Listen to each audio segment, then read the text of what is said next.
Lo que hay y lo que suena. Una perspectiva relajada de la música.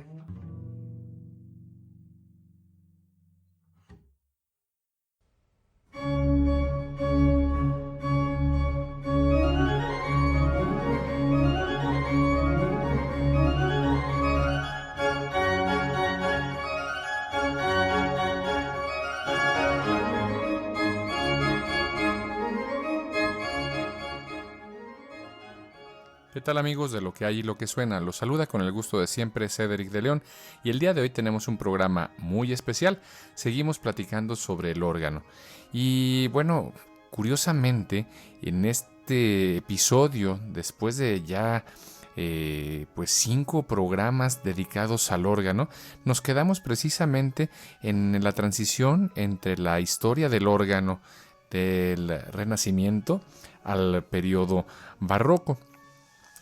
Como es de esperarse, amigo Radio Escucha, en esta parte 5, el barroco, veo que el material es suficiente porque resulta que en el barroco los órganos tuvieron el desarrollo, el impulso que los llevó a la máxima cúspide que pudieran encontrar en el refinamiento del arte de la construcción del órgano.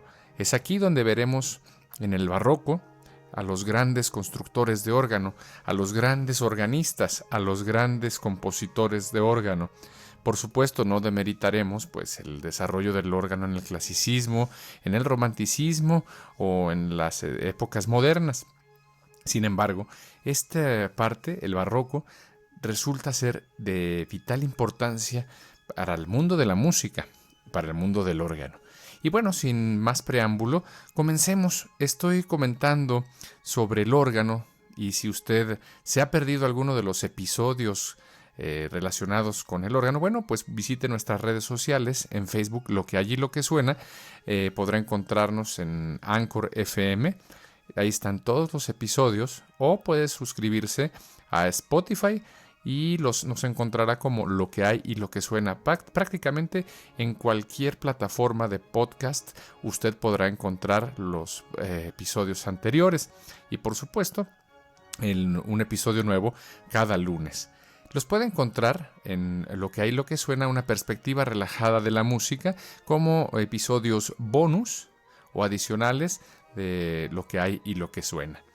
Esta serie de historia del órgano, música de órgano, lo que hay y lo que suena de órgano, está basada en el texto del constructor de órgano de George Ashton Ousley, así como de otras fuentes y de experiencias personales a lo largo de estos episodios. Pero bueno, en el transcurso del siglo XVII y principios del siglo XVIII se prestó gran atención y se gastó dinero en el adorno exterior del órgano. Todo el estuche estaba decorado con estatuas, cabezas de ángeles, jarrones, follaje e incluso figuras de animales. A veces los tubos delanteros estaban dorados o pintados. Los labios de las tuberías se formaban como mandíbulas de leones, y los patrones ornamentales estaban grabados en las tuberías. A este miserable artificio no debemos objetar mucho. Menos, pues con el paso del tiempo fue abolido por inútil e inadecuado. Pero la gente fue más lejos y tiró el dinero que podría haber sido gastado en una manera más digna por los ornamentos más insípidos y absurdos, degradando así, sin saberlo quizá, por supuesto, no es que quisieran hacerlo adrede, ¿verdad? Degradando así el sublime instrumento de un espectáculo raro. Entre estos adornos, las figuras de ángeles jugaron un papel muy destacado. Se colocaron trompetas en sus manos que, mediante algún artificio, podían mover hacia arriba o desde la boca. Estos ángeles manejaban carrillones y timbales. No pocas veces había en medio de esta hueste celestial algún ángel más grande, elevándose por encima de los demás y golpeando con su batuta el tiempo de su orquesta. En tales circunstancias no se podía prescindir del firmamento. Había soles y lunas giratorias y estrellas en movimiento que tintineaban, llamadas estrellas de platillos. Incluso se convocó al anfitrión del reino animal, Sin embargo, en alabanza a los constructores de órganos posteriores, debemos decir que gradualmente abolieron estas cosas absurdas y perjudiciales y dirigieron su atención a asuntos más importantes. Bien, esto es lo que nos dice desde una perspectiva y lenguaje coloquial, amigos radioescuchas, los que nos siguen en redes sociales, por no decir un poco vulgar. Lo que se resume en el comentario anterior, que por cierto es de uno de los grandes cronistas de los órganos, Seidel, es lo siguiente. Vamos a ponerlo en palabras llanas y si me lo permiten. Los adornos en las cajas o fachadas de los órganos de esas épocas, a principios del siglo XVII y XVIII, en algunos del XVIII, resultaban de mal gusto y sin ánimo de ofender. Bueno, pues resultaban, como podríamos decirlo coloquialmente hoy en día, pues unos ornamentos bastante nacos. Pero bueno.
Con el siglo XVIII entramos en un periodo de gran actividad y marcado progreso en la construcción de órganos en Alemania, un periodo al que es imposible hacer justicia en ninguna dirección.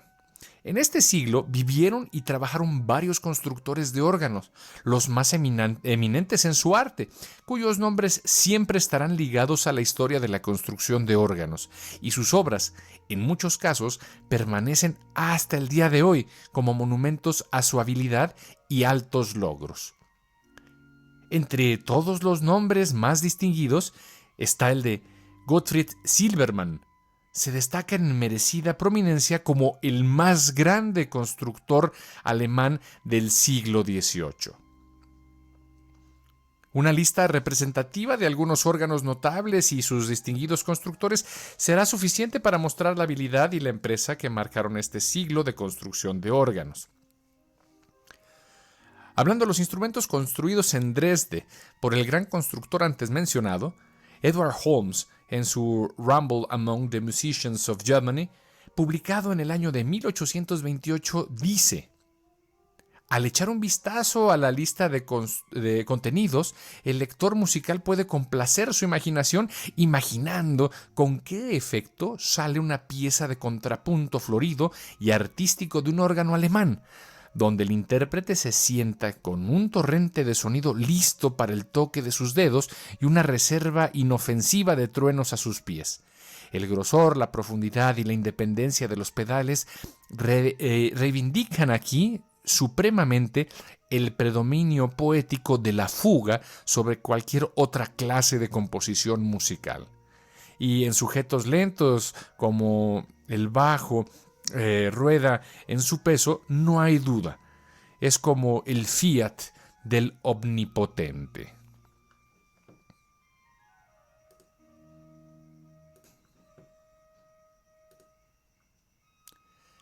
Desde el punto de vista científico, es digno de consideración hasta qué punto se podría mejorar la construcción de nuestros órganos uniendo la dulce calidad de tono catedralicio por la que se destacan los del Temple, la Abadía de Westminster, etc., con la magnificencia de Silbermann. Si viviera Silbermann en Inglaterra, un mecánico capaz podría asociar los mejores puntos de los dos mundos y el resultado sería un espécimen perfecto de su tipo. No se puede discutir con Alemania el honor de haber creado el órgano de pedales y de haber estado muy por delante del resto de Europa en esta dirección, hasta tiempos muy recientes. Estos son hechos muy importantes en relación con la historia del órgano. En el año de 1702, el constructor de órganos Zeuschner construyó el gran órgano de la Catedral de Merseburg, que contenía 68 registros efectivos distribuidos en 5 manuales y pedal. Se dice que fue un instrumento digno de mención cuando se construyó. Al año siguiente, Eugenius Gasparini y su hijo Adam Horatius erigieron un órgano excelente en la iglesia de los santos Peter y Paul en Görlitz. Este instrumento, según el Dr. Hopkins, contiene 82 registros, 55 de los cuales son registros efectivos. Tiene 3.270 tubos, de los cuales solo 522 son de metal, siendo el frontal o la parte expuesta en la fachada de 280 de estaño pulido y siendo el tubo más grave, una nota Fa en el pedal, teniendo un largo de 24 pies, es decir, un poco más de 7 metros.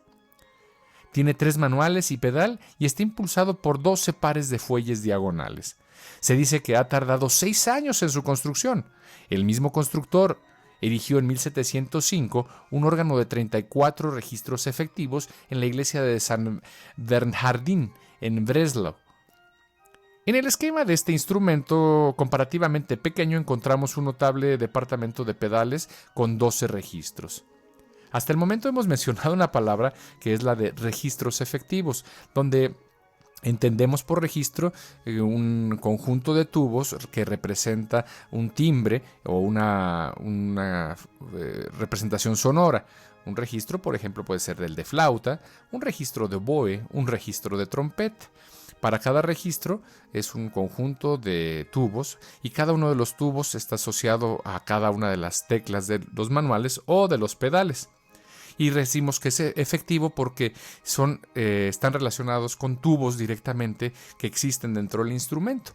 Hay registros que no son efectivos, es decir, que no son tubos, sino permiten realizar acoplamientos entre teclados, es decir, unir el sonido de un manual o de un teclado con otro, el de un pedal a otro, o el de simular que se tocan notas de un mismo registro simultáneamente. A estos registros se les llama de mutación.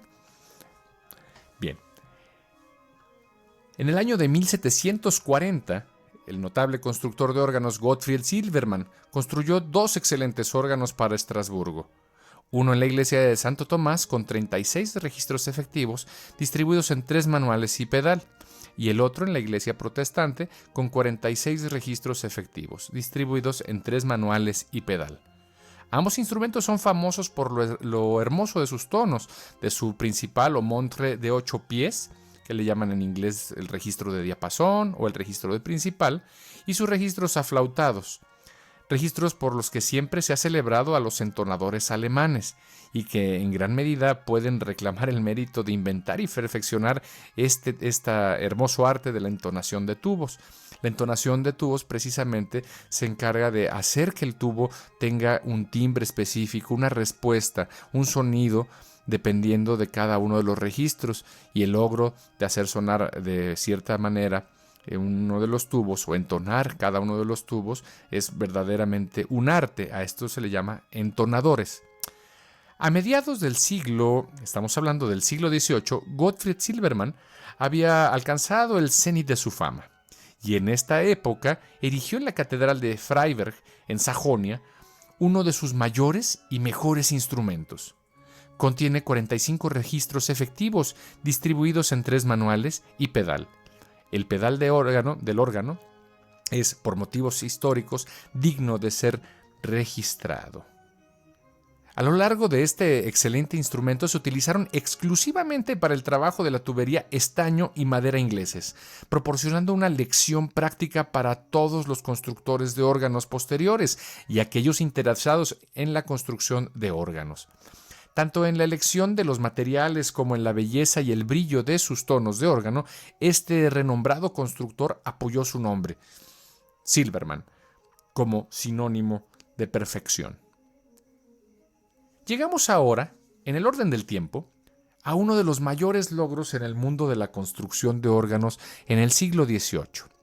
Aludimos al magnífico órgano de la iglesia del monasterio benedictino en Weingarten, en Suabia, un soberbio grabado de línea que Don Bedós, en una lámina de su gran tratado de órganos, el arte del constructor de órgano, en la lámina, para ser precisos, la lámina 77 de este tratado, se muestra.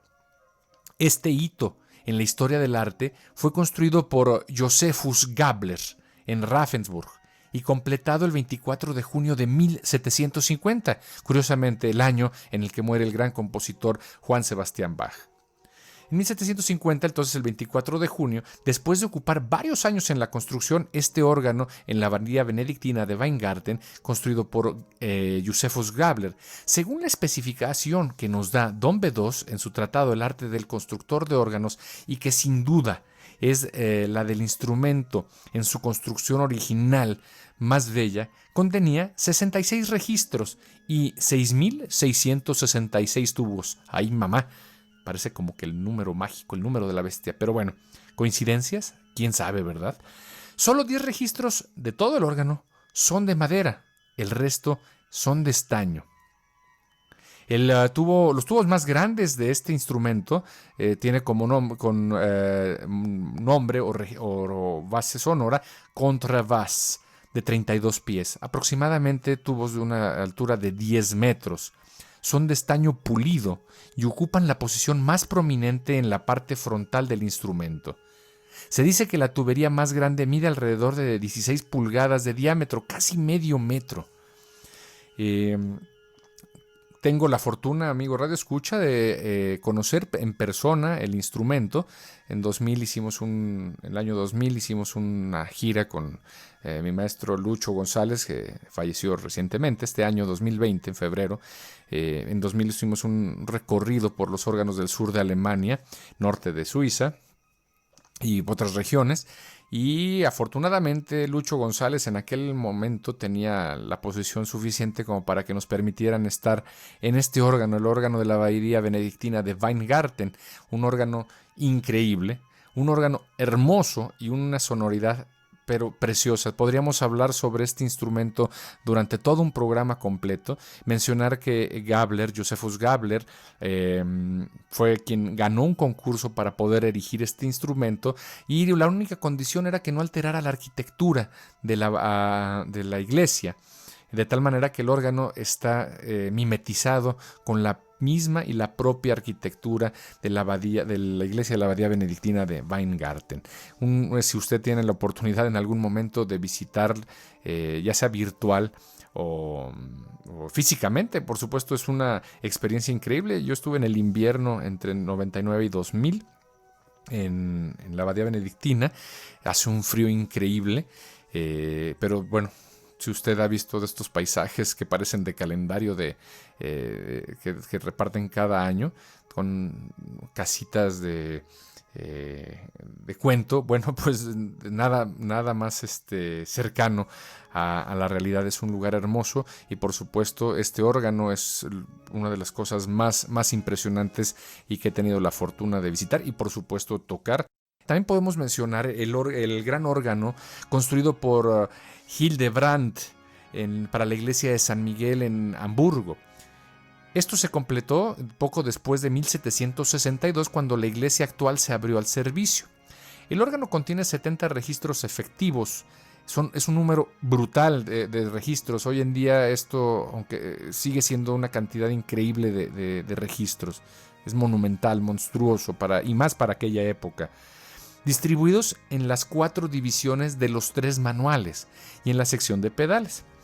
El pedal es singularmente completo, con 3 registros de 32 pies, o sea, 3 registros que tienen conjuntos de tubos que miden 10 metros de alto, y 6 registros de 16 pies, de aproximadamente 5 metros, 5 registros de lengüeta importantes y una mixtura de 10 filas. Esto significa que por cada nota que usted toque de uno de estos registros de mixtura, tocarán 10 tubos al mismo tiempo, en un solo registro. Hay en los manuales 4 registros de 16 pies, y 25 de 8 pies, aproximadamente 2.4 metros. 64 hileras de mixturas en total en todo el registro. Visto externamente, este órgano presenta una apariencia de las más imponentes que se pudieran encontrar en los órganos. La caja la caja del órgano tiene una superficie de aproximadamente 330 metros cuadrados y tiene en su centro un tubo do grave del pedal principal que mide 35 pies y 6 pulgadas, aproximadamente 11 metros de alto, y tiene 60 centímetros de diámetro aproximadamente, y pesa aproximadamente, un solo tubo de este órgano, 440 kilogramos de estaño puro. Como dice el doctor Hopkins, el órgano está finamente distribuido en el interior, en 4 pisos, a cada uno de los cuales se obtiene acceso libre mediante amplias escaleras. Los pasadizos se encuentran en abundancia y se puede acceder a cualquier tubo de este inmenso instrumento sin molestar a los demás. En esta iglesia, que actualmente es un símbolo de Hamburgo, se encuentra la tumba de Carl Philipp Emanuel Bach. Pero ahora viene lo triste, amigo Radio Escucha, lo más desastroso y lo que no quisiéramos escuchar nunca. Este instrumento fue consumido por las llamas a principios del siglo XX. Posteriormente erigieron otro instrumento que fue destruido durante la Segunda Guerra Mundial. Finalmente, en 1962, comisionaron un instrumento nuevo. Sin embargo, la pérdida irreparable del instrumento monumental de Hildebrandt es algo lamentable. Realmente habrá que buscar documentos donde se muestre la construcción de este instrumento, porque para que tengan una idea, el órgano de la catedral aquí en la ciudad de Morelia tiene alrededor de 60-64 registros efectivos y un solo registro de 32 pies, de 10 metros. Este no tenía uno, tenía 3 registros de 32 pies. O sea, esto era un hito en la construcción de órganos debida a Hildebrandt. Pero bueno, vamos a hablar para finalizar y dar paso al fin de este episodio, sobre Gottfried Silbermann, este gran constructor de órgano. Nació el 14 de enero de 1683 en la ciudad alemana de Kleinwöhrich, y él era el hijo menor del carpintero Michael Silbermann. Se trasladó a la cercana ciudad de Frauenstein en 1685, y es posible que Gottfried también aprendiera carpintería allí. Más tarde, en el año de 1702, se trasladó a Estrasburgo, donde aprendió la fabricación de órganos de su hermano y entró en contacto con la escuela franco-alsaciana de construcción de órganos. Regresó a Sajonia como maestro artesano en el año de 1710 y abrió su propio taller de órganos en Freiberg. Un año más tarde, su segundo proyecto en Alemania fue el gran órgano de la Catedral de Santa María de Freiberg, terminada en 1714. Silbermann, y este dato es bien interesante, amigos, Gottfried Silbermann, murió en Dresde el año de 1753, 3 años después que el maestro Johann Sebastian Bach. Silbermann murió probablemente como resultado de un envenenamiento por plomo mientras trabajaba en la fabricación del órgano en la catedral de Hofkirche. Esto es importante porque los tubos de metal de los órganos son en aleaciones ya sea de plomo, estaño, en algunos casos una pequeña proporción de zinc, cobre, pero principalmente la mezcla que le llaman el material de órgano es 50% plomo, 50% estaño, dejando tubos del 100% de estaño, 90% estaño u 80% estaño, dependiendo del presupuesto y el tipo de sonido que se quiere, para los tubos de la fachada, dado el brillo tan característico de este metal. Pero es común, antes el conocer que había envenenamiento por plomo o por metales pesados en el siglo XVIII, pues no era algo relevante. Finalmente, para concluir nuestro listado de los grandes constructores nuevamente para estos instrumentos en el barroco, voy a mencionar a uno de los grandes también. Por supuesto hay muchos más, como Don Bedós de Celles, es gran teórico y constructor de órganos francés, pero en este caso vamos a mencionar a alguien que por derecho propio se vendría a convertir en uno de los grandes comerciantes, constructores y además exportadores de arte. En este caso vamos a hablar de Arp Schnitger, así como se escucha. Él nació en el año de 1648, Breik, Alemania, y muere en 1719. Fue un constructor de órganos alemán de gran influencia, principalmente activo en el norte de Europa, especialmente en los Países Bajos y en Alemania, donde muchos de sus instrumentos sobreviven hasta el día de hoy. Sus órganos también se pueden encontrar en zonas más alejadas como Portugal y Brasil. Schnitger fue uno de los más prolíficos constructores de su tiempo, completando más de 150 instrumentos y atendiendo varios centros de servicio. Fue como que el primero en empezar a hacer una construcción de instrumentos y distribución en masa. Pues los dejo y seguiremos la próxima semana para platicar más de la historia del órgano.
Lo que hay y lo que suena. Una perspectiva relajada de la música.